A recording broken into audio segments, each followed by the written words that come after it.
الحمد للہ رب العالمین والصلاة والسلام علی خاتم النبیین اما بعد فاعوذ باللہ من الشیطان الرجیم بسم اللہ الرحمن الرحیم۔ یہ مضمون نیکی کی دعوت کے صفحہ 467 تا 482 سے لیا گیا ہے۔ جادو کے بارے میں معلومات۔ دعائے عطار، یا رب المصطفیٰ، جو کوئی 17 صفحات کا رسالہ جادو کے بارے میں معلومات پڑھ یا سن لے، اسے جادو اور شریر جنات کے اثرات اور نظر بد سے محفوظ فرما اور اسے بے حساب بخش دے، آمین بجاہ خاتم النبیین صلی اللہ علیہ وآلہ وسلم۔ درود شریف کی فضیلت۔ فرمان مصطفیٰ صلی اللہ علیہ وآلہ وسلم، تمہارا مجھ پر درود پاک پڑھنا تمہاری دعاؤں کا محافظ، رب کریم کی رضا کا باعث اور تمہارے اعمال کی پاکیزگی کا سبب ہے۔ صلو علی الحبیب صلی اللہ علی محمد۔ آئیے سنت عام کرنے کا جذبہ بڑھانے کے لیے ایک مدنی بہار سنتے ہیں۔ 3 شرابی بھائی دینی ماحول میں آ گئے۔ ضلع اوکاڑا کی تحصیل دیپال پور، پنجاب، پاکستان کے ایک اسلامی بھائی کے خاندان کا شمار وہاں کے امیر ترین گھرانوں میں ہوتا تھا، مگر افسوس کہ ان کے ہوش سنبھالنے سے پہلے ہی ان کے بڑے بھائی برے دوستوں کی صحبت کی وجہ سے شراب کے عادی بن چکے تھے۔ بری صحبت اور شراب نوشی کی وجہ سے بھائی نے ان کی تعلیم و تربیت پر کوئی توجہ نہ دی۔ نشے کے علاوہ انہیں کسی چیز سے کوئی سروکار ہی نہ تھا۔ آہستہ آہستہ نشے کی لت نے انہیں گھر کا سامان فروخت کرنے پر مجبور کر دیا، حتیٰ کہ انہوں نے کپڑے کی دکان، فیکٹری اور ایک پوری مارکیٹ جس میں کئی دکانیں تھیں، نشے کی آگ میں جھونک دیں۔ گھر میں لگی آگ سے بھلا گھر والے کیسے بچ سکتے تھے؟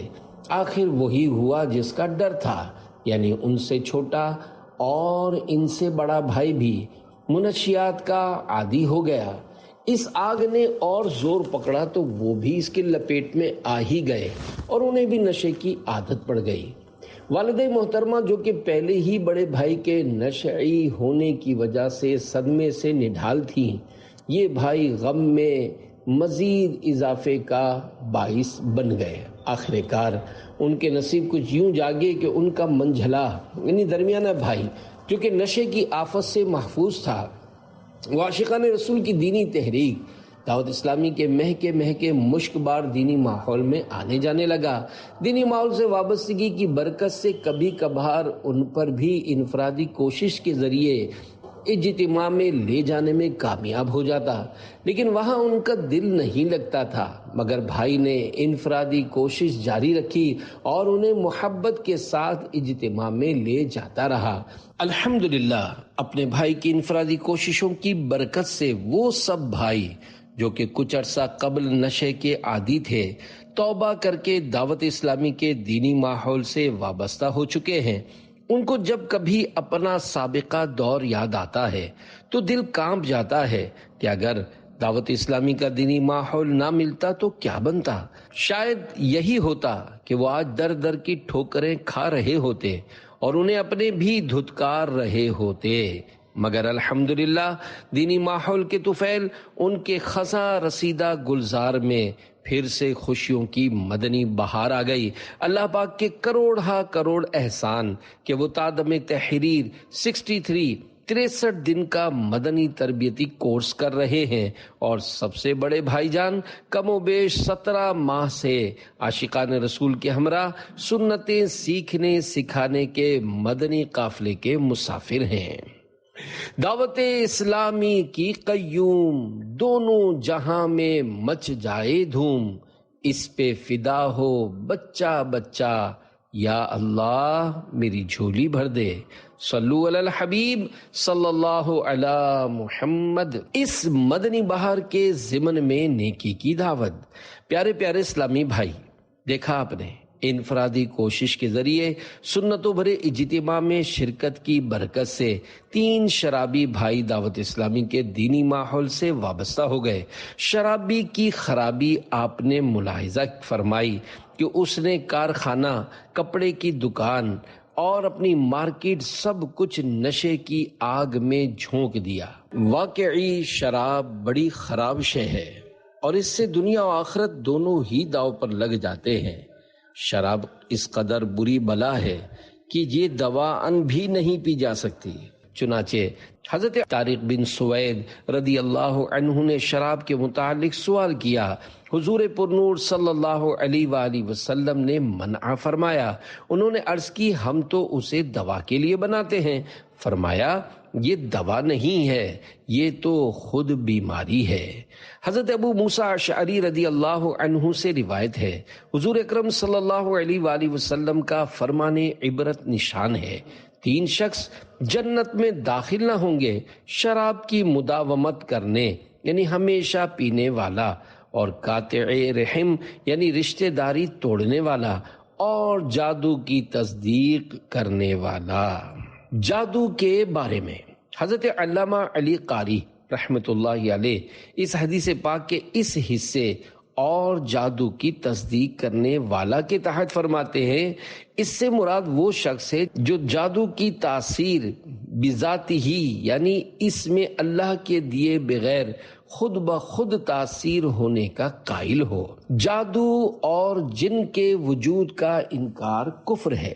پیارے پیارے اسلامی بھائی، جادو کا وجود قرآن کریم سے ثابت ہے، لہذا اس طرح کا اعتقاد رکھنا کہ جادو کا وجود ہی نہیں، بس یوں ہی لوگوں کی باتیں ہیں، یہ کفر ہے۔ اسی طرح جن کے وجود کا انکار بھی کفر ہے۔ مالک بن دینار رحمت اللہ علیہ کی تشویش۔ حضرت مالک بن دینار رحمت اللہ علیہ فرماتے ہیں، ہم نے دنیا کی محبت پر آپس میں صلح کر لی، لہذا اب ہم آپس میں نیکی کا حکم دیتے ہیں اور نہ ہی ایک دوسرے کو برائیوں سے منع کرتے ہیں۔ اللہ پاک ہمیں اس حال پر نہ رکھے، ورنہ نہ جانے ہم پر کون سا عذاب نازل کیا جائے۔ آتش پرست پڑوسی مسلمان ہو گیا۔ پیارے پیارے اسلامی بھائی، حضرت مالک بن دینار رحمت اللہ علیہ صدیوں پرانے بزرگ ہیں۔ آپ رحمت اللہ علیہ نے اپنے دور کی حالت بیان کر کے عذاب کی تشویش کا اظہار فرمایا، جبکہ اب تو حالات بے انتہا ابتر ہو چکے ہیں۔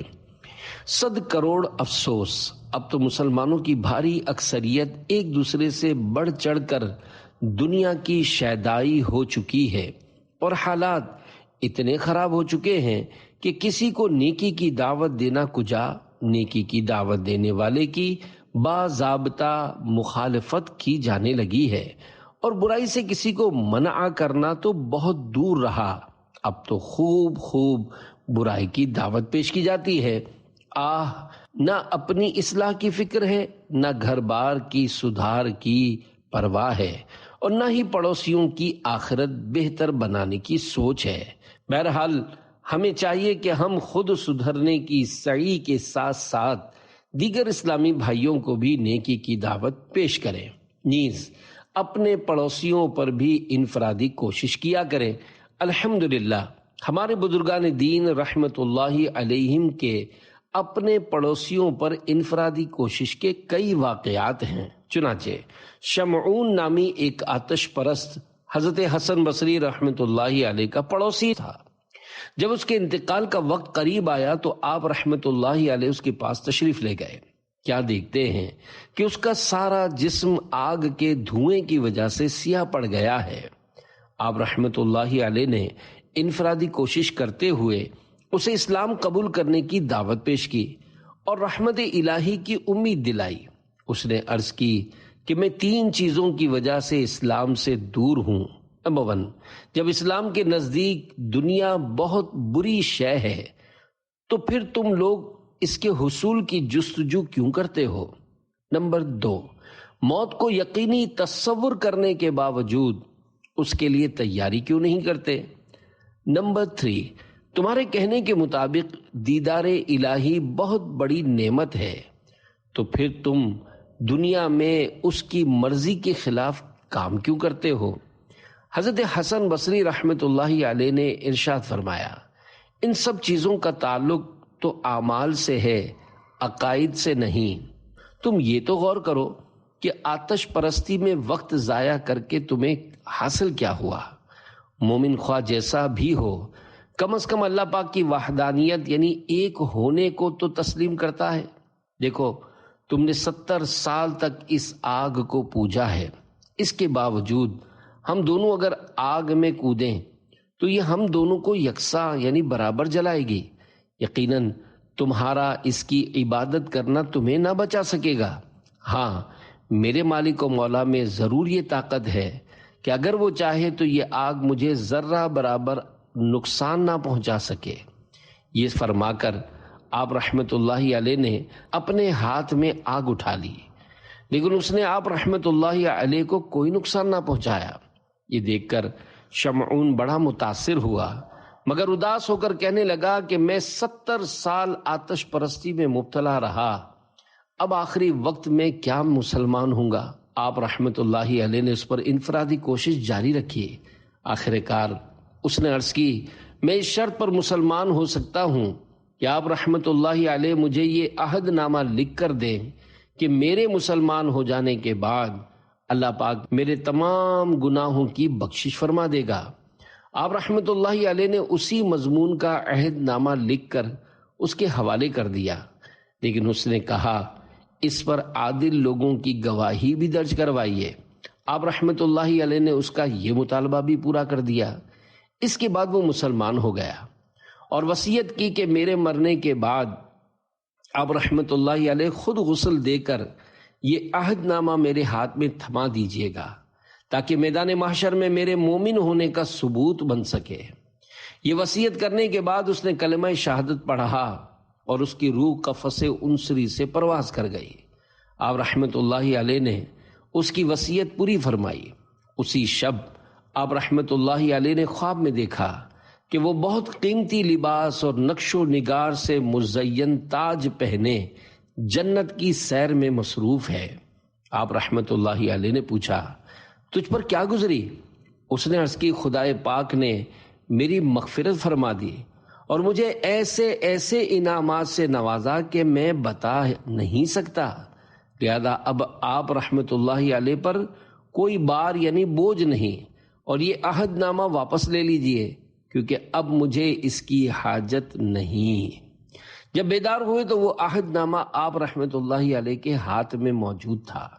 آپ رحمت اللہ علیہ نے اس کامیابی پر اللہ پاک کا شکر ادا کیا۔ اللہ پاک کی ان پر رحمت ہو اور ان کے صدقے ہماری بے حساب مغفرت ہو، آمین بجاہ خاتم النبیین صلی اللہ علیہ وآلہ وسلم۔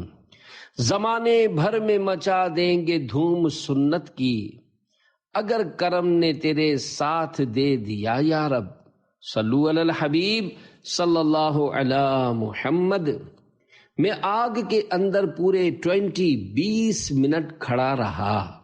پیارے پیارے اسلامی بھائیوں، اللہ والوں کی بھی کیا خوب بلند و بالا شانیں ہوا کرتی ہیں کہ وہ نیکی کی دعوت بھی دیتے ہیں، اللہ پاک کی عنایت سے کرامات بھی دکھاتے ہیں اور ایمان کی نعمت دلا کر جنت میں داخلے کی صورت بھی بنا دیتے ہیں۔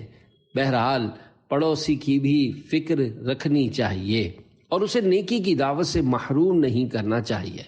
ہاں، غیر مسلم سے دوستی رکھنے کی اجازت نہیں کہ ایک عام آدمی یہ ذہن بنائے کہ میں اس ہیلے سے اس کو مسلمان کر لوں گا۔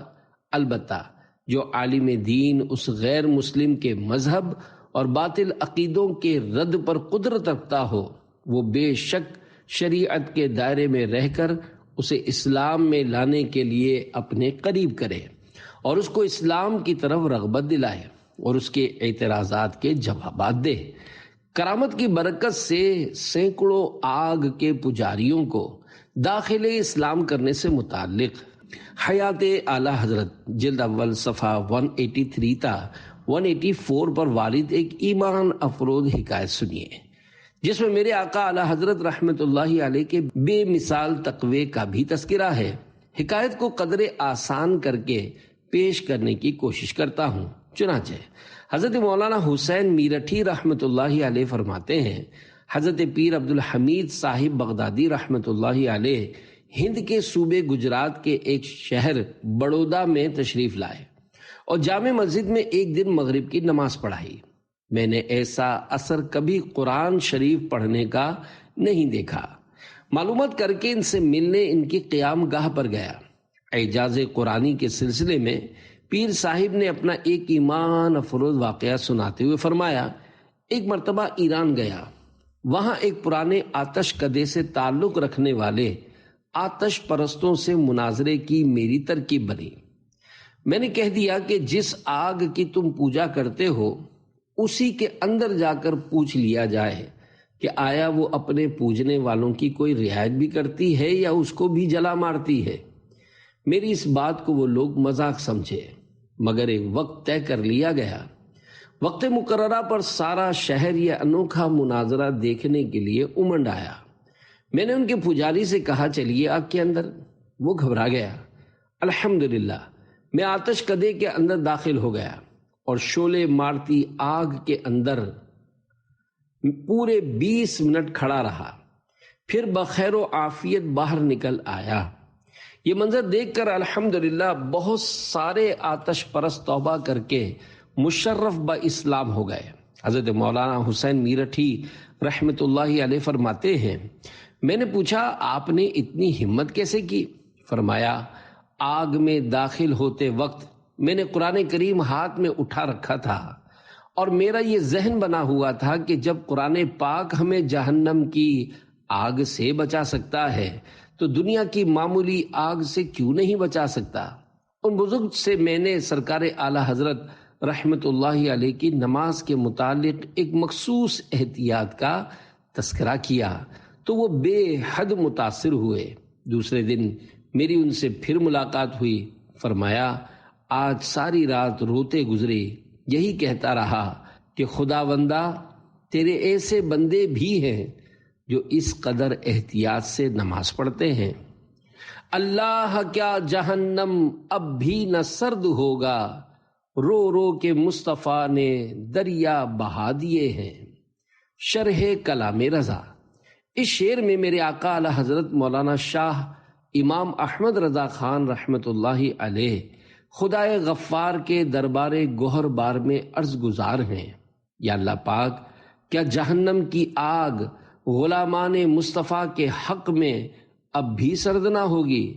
میرے پیارے پیارے پروردگار، تیرے پیارے حبیب صلی اللہ علیہ وآلہ وسلم اپنی امت کی بخشش کے لیے دعائیں کرتے ہوئے اتنا روئے ہیں گویا رو رو کر دریا بہا دیے ہیں۔ صلو علی الحبیب صلی اللہ علی محمد۔ مشاہ میں جام معطر ہو گئے۔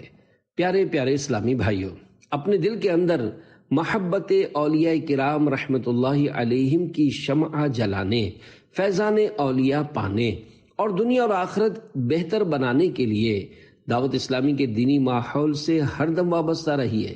آپ کا جذبہ شوق بڑھانے کے لیے ایک مدنی بہار آپ کے گوش گزار کرتا ہوں۔ چنانچہ ڈیرہ مراد جمالی بلوچستان پاکستان میں مقیم اسلامی بھائی کے تحریری بیان کا خلاصہ پیش خدمت ہے۔ دعوت اسلامی کے مہکے مشک بار دینی ماحول سے وابستگی سے قبل گناہوں بھری زندگی بسر ہو رہی تھی۔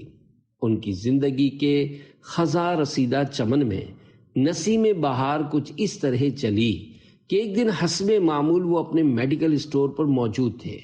ایک اسلامی بھائی ان کے پاس تشریف لائے اور انفرادی کوشش کرتے ہوئے انہوں نے ان کو بین الاقوامی سنتوں بھرے اجتماع میں شرکت کی دعوت پیش کی، مگر انہوں نے ان کی بات سنی انسنی کر دی۔ اصلاح امت کے جذبے سے سرشار اس عاشق رسول کے حوصلے پست ہونے کے بجائے گویا مزید بلند ہو گئے۔ انہوں نے انفرادی کوشش برابر جاری رکھی۔ الحمدللہ وہ ان کے محبت اور مستقل انفرادی کوشش کے نتیجے میں بین الاقوامی سنتوں بھرے اجتماع میں شرکت کے لیے تیار ہو گیا۔ جب وہ اجتماع گاہ کی پر نور فضاؤں میں پہنچا تو عاشقان رسول کا ٹھاٹھے مارتا سمندر دیکھ کر بے حد متاثر ہوا۔ تلاوت قرآن پاک، سنت و برے بیانات، پرسوز نعتیں اور ذکر اللہ کی کیف آور صدائیں مشام جاں کو معطر اور جسم و روح کو مسلسل تازگی بخش رہی تھی۔ انہوں نے گزشتہ گناہوں سے توبہ کی اور ہاتھوں ہاتھ داڑھی سجانے کی نیت کر لی، اور دعوت اسلامی کے تحت راہ خدا میں سنتیں سیکھنے سکھانے کی تربیت کے لیے سفر کرنے والے عاشقان رسول کے مدنی قافلے کے ہمراہ سفر کرنے کا ذہن بھی بنا لیا۔ الحمدللہ دعوت اسلامی کے مہکے مشکبار دینی ماحول سے وابستگی کی برکت سے گناہ گار کو نیکیوں سے محبت اور گناہوں سے نفرت کا عظیم جذبہ نصیب ہو گیا۔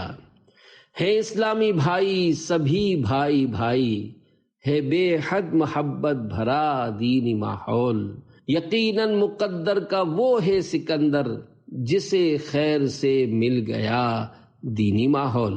صلو علی الحبیب صلی اللہ علی محمد۔ مدنی بہار کے ضمن میں نیکی کے متعلق نیکی کی دعوت۔ پیارے اسلامی بھائیوں، دیکھا آپ نے اسلامی بھائی کی انفرادی کوشش پر استقامت آخر کار رنگ لائی، اور گناہوں بھری زندگی گزارنے والا نوجوان سنتوں بھرے اجتماع میں آ گیا، اور عاشقان رسول کی صحبت و برکت نے گناہگار کو نیکو کار بنا دیا، اسے داڑھی بڑھانے، نیکیاں اپنانے اور گناہوں سے پیچھا چھڑانے کا جذبہ مل گیا۔ واقعی نیکیاں کرنا بڑی سعادت کی بات ہے۔ نیکی گناہ مٹاتی، عذاب قبر و جہنم سے بچاتی اور جنت دلاتی ہے۔ دعوت اسلامی کے مکتبۃ المدینہ کے ترجمے والے پاکیزہ قرآن کنز الایمان ما خزان العرفان صفحہ 438 پر پارہ 12 سورہ ہود آیت نمبر 114 میں اللہ پاک کا ارشاد بشارت بنیاد ہے۔ ان الحسنات یذہبن السیئات، ترجمہ کنز الایمان، بے شک نیکیاں برائیوں کو مٹا دیتی ہیں۔ دو فرامین مصطفیٰ صلی اللہ علیہ وآلہ وسلم۔ نمبر 1، جہاں بھی رہو اللہ پاک سے ڈرتے رہو اور گناہ کے بعد نیکی کر لیا کرو کہ وہ نیکی اس گناہ کو مٹا دے گی، اور لوگوں کے ساتھ حسن اخلاق سے پیش آؤ۔ نمبر 2، بے شک گناہ کے بعد نیکی کرنے والے کی مثال اس شخص کی طرح ہے جس کی تنگ زرے نے اس کا گلا گھونٹ دیا ہو، پھر وہ نیک عمل کرے تو اس زرے کا ایک حلقہ کھل جائے، پھر جب وہ دوسری نیکی کرے تو اس کا دوسرا حلقہ بھی کھل جائے، یہاں تک کہ وہ زرہ زمین پر گر جائے۔ گناہ مٹانے کا نسخہ۔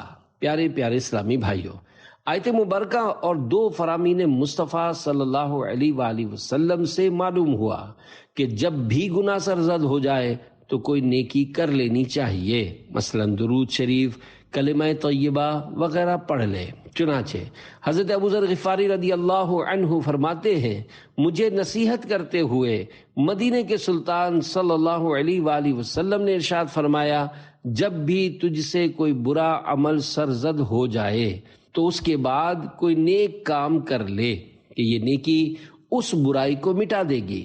میں نے عرض کی، یا رسول اللہ صلی اللہ علیہ وآلہ وسلم، کیا لا الہ الا اللہ کہنا نیکیوں میں سے ہے؟ فرمایا، یہ تو افضل ترین نیکی ہے۔ توبہ کے ارادے سے گناہ کرنا کفر ہے۔ یہ حدیث پاک سن کر معاذ اللہ کوئی یہ نہ سمجھے کہ بہت زبردست نسخہ ہاتھ آ گیا، اب تو خوب گناہ کرتے رہیں گے اور لا الہ الا اللہ کہہ لیا کریں گے تو گناہ مٹ جائیں گے۔ خدا کی قسم، یہ شیطان کا بہت بڑا اور برا وار ہے۔ اس ارادے سے گناہ کرنا کے بعد میں توبہ کر لوں گا، یہ اشد کبیرہ یعنی سخت ترین کبیرہ گناہ ہے، بلکہ حضرت مفتی احمد یار خان رحمت اللہ علیہ نور العرفان صفحہ 376 پر سورہ یوسف کی آیت نمبر 9 کے تحت فرماتے ہیں، توبہ کے ارادے سے گناہ کرنا کفر ہے۔ بوقت نزع سلامت رہے میرا ایمان، مجھے نصیب ہو کلمہ ہے التجا یا رب۔ جو دینی کام کریں دل لگا کے یا اللہ، انہیں ہو خواب میں دیدار مصطفیٰ یا رب، تیری محبت اتر جائے میری نس نس میں، پے رضا ہو عطا عشق مصطفیٰ یا رب، صلو علی الحبیب صلی اللہ علی محمد۔ پڑوسی کو برائی سے نہ روکنے کا وبال۔ پیارے پیارے اسلامی بھائیوں، پڑوسیوں کے بہت سارے حقوق ہیں، ان کی بجا آوری کے لیے ہمیں ہر دم کوشاں رہنا چاہیے۔ پڑوسیوں کو سنتوں بھرے اجتماع میں شرکت اور مدنی قافلے میں سنتوں بھرے سفر وغیرہ کی دعوت دینے میں بھی غفلت نہیں برتنی چاہیے۔ نیز ان کو معاذ اللہ گناہوں میں مبتلا دیکھیں تو انہیں ان سے باز رکھنے کے لیے بھی بھرپور سعی کرنی چاہیے۔ حضرت مالک بن دینار رحمۃ اللہ علیہ فرماتے ہیں، میں نے تورات شریف میں پڑھا ہے کہ جس کا پڑوسی نافرمانی میں مبتلا ہو اور وہ اسے نہ روکے تو وہ بھی اس گناہ میں شریک ہے۔ پڑوسی قیامت کے دن دعویٰ کرے گا۔ پڑوسی کو نیکی کی دعوت دینے اور گناہوں سے ممانعت کرنے کی اہمیت بہت زیادہ ہے، جیسا کہ اب جو روایت پیش کی جا رہی ہے اس سے ظاہر ہے۔ چنانچہ حضرت ابو ہریرہ رضی اللہ عنہ فرماتے ہیں، ہم نے یہ بات سنی ہے، قیامت کے دن ایک شخص دوسرے کے خلاف دعویٰ کرے گا حالانکہ وہ اس کو جانتا نہ ہوگا۔ مدعا علیہ یعنی جس پر دعویٰ کیا گیا کہے گا، تیرا مجھ پر کیا حق ہے؟ میں تو تجھ کو صحیح سے جانتا تک بھی نہیں۔ مدعی یعنی دعویٰ کرنے والا کہے گا، تو مجھ کو گناہ کرتے دیکھتا تھا اور مجھے منع نہیں کرتا تھا۔ بے نمازی پڑوسی کو نماز کی دعوت دیجیے۔ پیارے پیارے اسلامی بھائیوں، بیان کردہ دونوں روایتوں سے معلوم ہوا کہ پڑوسیوں کو بھی ضرور نیکی کی دعوت دینی اور برائی سے ممانعت کرنی چاہیے۔ آپ کا پڑوسی اگر بے نمازی ہے تو اسے نماز کی دعوت دیجیے۔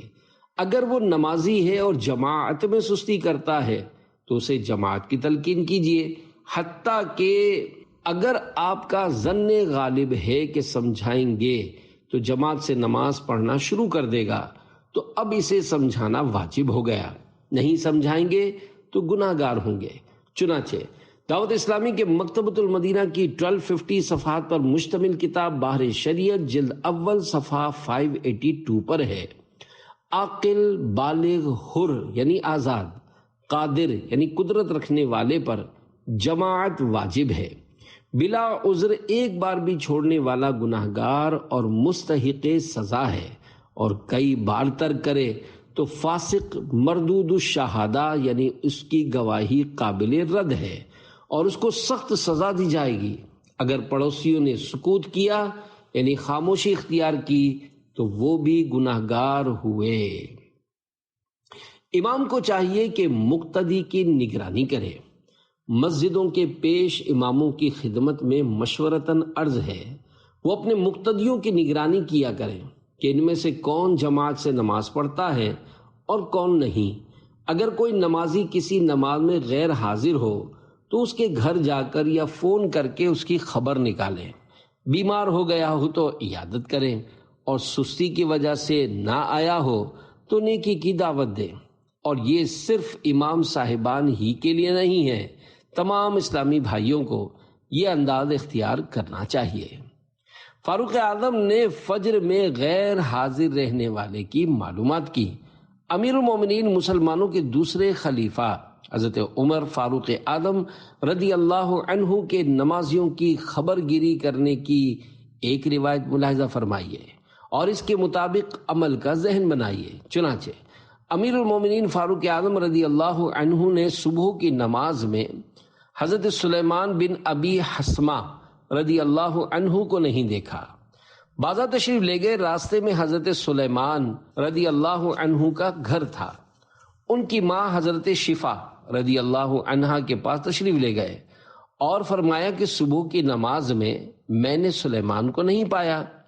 انہوں نے کہا رات میں نماز یعنی نفلیں پڑھتے رہے، پھر نیند آ گئی۔ عمر فاروق اعظم رضی اللہ عنہ نے فرمایا صبح کی نماز جماعت سے پڑھوں یہ میرے نزدیک اس سے بہتر ہے کہ رات میں قیام کروں، یعنی رات بھر نفلیں پڑھوں۔ محفل نعت وغیرہ کے سبب جماعت نہیں جانی چاہیے۔ پیارے پیارے اسلامی بھائیوں، دیکھا آپ نے عمر فاروق اعظم رضی اللہ عنہ نے گھر جا کر خبر نکالی۔ اس روایت سے یہ بھی معلوم ہوا کہ شب بھر نوافل پڑھنے یا محفل نعت میں رات گئے تک شرکت کرنے کے سبب صبح کی نماز قضا ہو جانا کجا، اگر فجر کی جماعت بھی چلی جاتی ہو تو لازم ہے کہ اس طرح کے مستحبات چھوڑ کر رات آرام کر لے اور با جماعت نماز فجر ادا کرے۔ نماز کے وقت سو جانے والے کے لیے سر کچلنے کا آداب۔ جو لوگ رات کو بیٹھکیں جماتے اور خوب محفلیں چمکاتے ہیں اور فجر کی نماز سے قبل سو جاتے اور نماز سے خود کو محروم کر دیتے ہیں، ان کے لیے لمحہ فکریہ ہے۔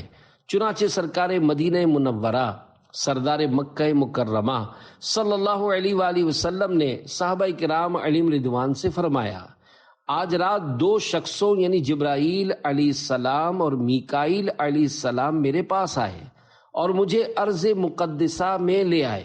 میں نے دیکھا کہ ایک شخص لیٹا ہے اور اس کے سرہانے ایک شخص پتھر اٹھائے کھڑا ہے اور پے در پے پتھر سے اس کا سر کچل رہا ہے۔ ہر بار کچلنے کے بعد سر پھر ٹھیک ہو جاتا ہے۔ میں نے فرشتوں سے کہا، سبحان اللہ، یہ کون ہے؟ انہوں نے عرض کی، آگے تشریف لے چلیے۔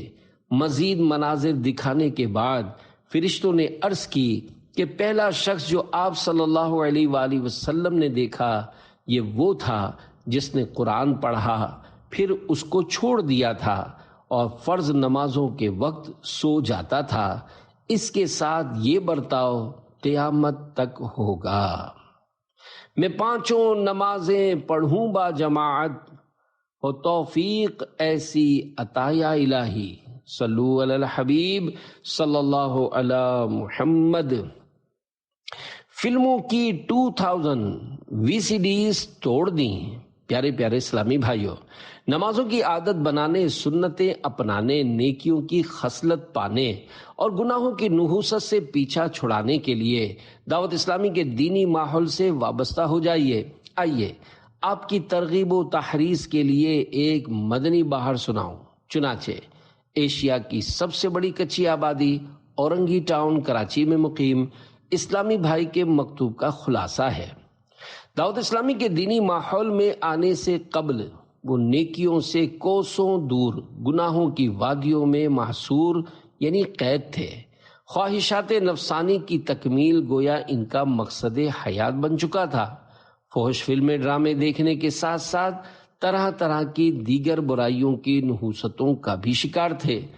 ان کی نیکیوں سے حد درجہ غفلت اور فلموں ڈراموں سے جنون کی حد تک محبت کا اندازہ اس بات سے لگایا جا سکتا ہے کہ گھر سے انہیں جو ماہانہ 1000 روپے جیب خرچ ملتا تھا ان سے نت نئی فلموں اور ڈراموں کی وی سی ڈیز خرید کر لاتے، حتیٰ کہ ان کے پاس 2000 سے زائد وی سی ڈیز جمع ہو چکی تھیں۔ الحمدللہ ان کی قسمت میں نیک ہدایت لکھی تھی، جن کی صورت کچھ یوں بنی کہ ایک دن ایک عاشق رسول سبز امامہ شریف کا تاج سجائے ان کے پاس تشریف لائے اور انفرادی کوشش کرتے ہوئے انہیں فکر آخرت سے متعلق کچھ اس طرح نیکی کی دعوت دی کہ خوف خدا ان کی رگ و پے میں سرایت کرتا چلا گیا۔ بری عادات و مفسد خیالات کی عمارت متزلزل ہو گئی۔ اس عاشق رسول کے حسن اخلاق اور انفرادی کوشش کی برکت سے وہ دعوت اسلامی کے ہفتہ وار سنتوں بھرے اجتماع میں حاضر ہو گئے۔ وہاں ہونے والے سنتوں بھرے بیان نے ان کے عصیاں شعار دل کو تبدیل کر کے رکھ دیا اور آخر میں مانگی جانے والی رقت انگیز دعا کا دل پر ایسا اثر ہوا کہ گھر آ کر انہوں نے فلموں کی تمام وی سی ڈیز توڑ پھوڑ ڈالیں۔ دعوت اسلامی کے دینی ماحول سے وابستگی کی برکت سے انہوں نے دعوت اسلامی کے مکتبۃ المدینہ کے سنتوں بھرے بیانات کی کیسٹیں گھر لا کر خود بھی سنی اور گھر والوں کو بھی سننے کے لیے دیں، تو ان کی برکت سے الحمدللہ ان کا سارا گھرانہ دینی ماحول سے وابستہ ہو کر قادری رضوی سلسلے میں داخل ہو گیا۔ صلو علی الحبیب صلی اللہ علی محمد۔ نیک بندوں کی شانیں۔ پیارے پیارے اسلامی بھائیوں، سنتوں پر اجتماع کی برکتوں کے کیا کہنے، اس میں عاشقان رسول کی صحبتیں، قربتیں اور برکتیں نصیب ہوتی ہیں۔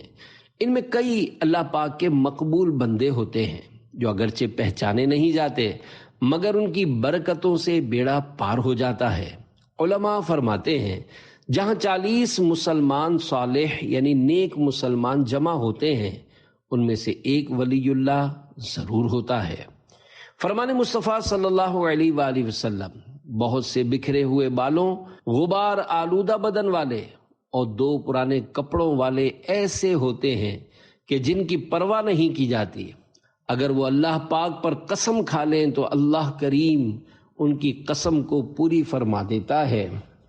اور برا بن مالک رضی اللہ عنہ انہی لوگوں میں سے ہیں۔ اپنے اچھے اچھے بندوں کے طفیل اے کبریا، مجھ نکمے اور برے بندے کو بھی اچھا بنا۔ آمین بجاہ خاتم النبیین صلی اللہ علیہ وآلہ وسلم۔ صلو علی الحبیب صلی اللہ علی محمد۔ حضرت برا بن مالک کی قبولیت دعا کی حکایت۔ مذکورہ حدیث پاک کے راوی نے سرکار مدینہ صلی اللہ علیہ وآلہ وسلم کے اس فرمان عالی شان کے نتیجے میں ایک ایمان افروز حکایت بیان فرمائی ہے۔ آپ بھی سنیے اور ایمان تازہ کیجیے۔ چنانچہ راوی کہتے ہیں ایک مرتبہ مسلمانوں کا کفار سے آمنا سامنا ہوا تو کفار نے مسلمانوں کو سخت نقصان پہنچایا، تو مسلمانوں نے جمع ہو کر ان سے گزارش کی، اے برا رضی اللہ عنہ، آپ رب کی قسم دے کر فتح کی دعا مانگیے۔ انہوں نے عرض کی، یا اللہ پاک، میں تجھ کو تیری ہی قسم دے کر دعا کرتا ہوں کہ ہمیں کفار پر غلبہ عطا فرما اور مجھے اپنے نبی صلی اللہ علیہ وآلہ وسلم کے پاس پہنچا دے، یعنی شہادت عطا فرما دے۔ فوراً ہی آپ رضی اللہ عنہ کی دعا مقبول ہو گئی اور مسلمانوں کو فتح نصیب ہوئی، اور اسی لڑائی میں حضرت برا بن مالک رضی اللہ عنہ شہید ہو گئے۔ اللہ پاک کی ان پر رحمت ہو اور ان کے صدقے ہماری بے حساب مغفرت ہو۔ آمین بجاہ خاتم النبیین صلی اللہ علیہ وآلہ وسلم۔ چاہیں تو اشاروں سے اپنے کایا ہی پلٹ دیں دنیا کی، یہ شان ہے خدمتگاروں کی، سرکار کا عالم کیا ہوگا۔ صلو علی الحبیب صلی اللہ علی محمد۔